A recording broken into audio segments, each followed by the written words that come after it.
Here's another article from quartz.com. It's about an algorithm that's being used to help scientists learn and how to detect whether patients will wake up from a coma. So it was published just half an hour ago. Very important details in this article. I won't go through the whole thing. I will leave a link in the description box. You all let me know what you think in the comment section. But they're doing this research in China. Human doctors, I don't know what other doctors there would be, but they're already giving me the sense that they have AI doctors already, just in the first sentence. Because it says in a hospital in China, human doctors diagnosed a number of patients in a vegetative state as unlikely to ever wake up. But a second opinion from algorithm said they would recover in less than a year. In 7 cases, the algorithm was right. I need to know how many patients they started with to get a percentage on how right this algorithm is. Because as you know, an algorithm is just a mathematical equation usually implemented and evaluated by AI. This artificial intelligence algorithm developed by the Chinese Academy of Sciences and PLA General Hospital in Beijing analyzes fMRI scans of a patient's brain to gauge how blood flows to different areas of the brain, as well as information given by doctors like the patient's age, how long they've lost consciousness, and the cause of the coma, and then it makes its diagnosis. The algorithm and research underlying it were announced in the journal eLife in August 2018. eLife is a very good journal. They have a wide variety of different topics there. So if you'd like to go to eLife, I suggest going there for a lot of up-to-date science information as well as technology. So this article is blending science with technology, and you'll start seeing that more and more as the years progress, because they're pushing towards more artificial intelligence being used in place of humans. So Coma is doing a live stream right now as I speak. If you go to her channel and check out her live streams, she talks about AI and talks about AI as well. So continuing on this article.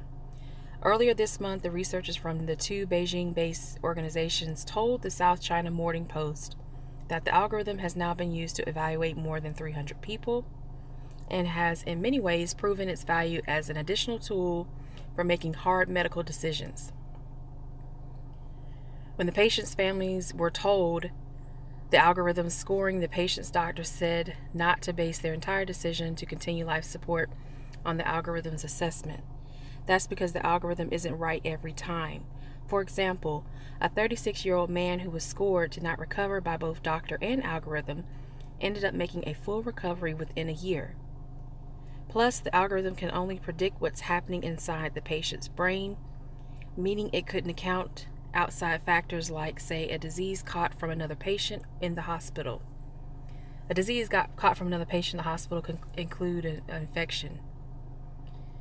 Of course, a doctor wouldn't be able to predict that either. The algorithm was developed over the course of 8 years and trained on scans of 160 patients with consciousness disorders, meaning they were either in a vegetative state or minimally conscious.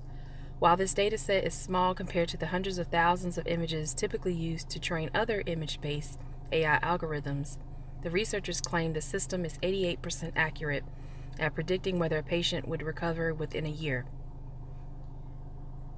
Data analyzed by the algorithm came from 2 medical centers which proved to have different kinds of patients, says co-author Tianzi Zhang.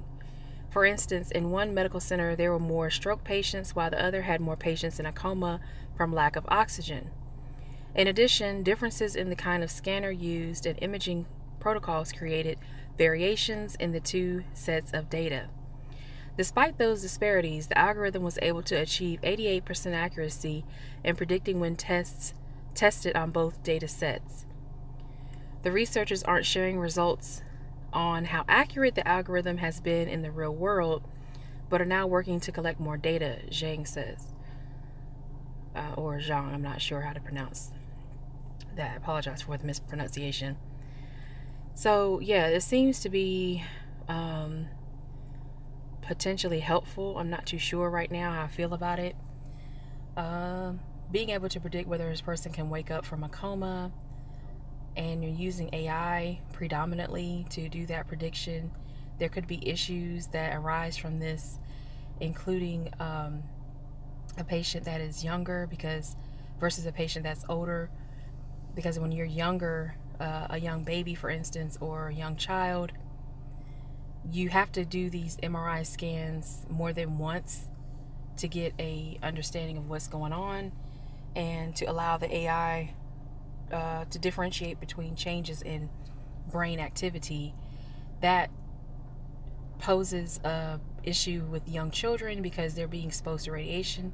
Not as much radiation, but it would be an issue with radiation exposure over time. Another issue is looking at both older people and younger people. The brain is still changing. When you're a young person, the brain is considered plastic. It has high plasticity, meaning that it's still growing and changing physically, and the signals are changing. The nerves inside the brain, the neurons and the axons and dendrites are still developing. So we'll see what happens. Maybe this is something that'll be beneficial for people who have head trauma, who've been in an accident, who have some type of neurological disorder, and it has induced a coma, someone who has narcolepsy, a person who may have epilepsy, people with seizures that go into a coma. So we'll see how this pans out.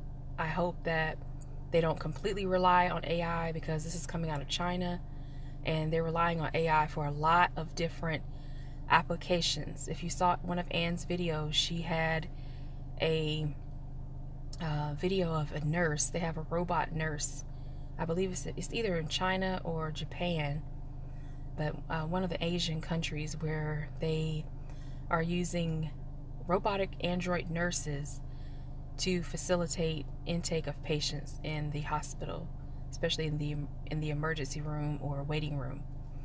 But you all let me know what you think in the comment section. Like, comment, share, subscribe, and I'll see you in the next one. Have a great day.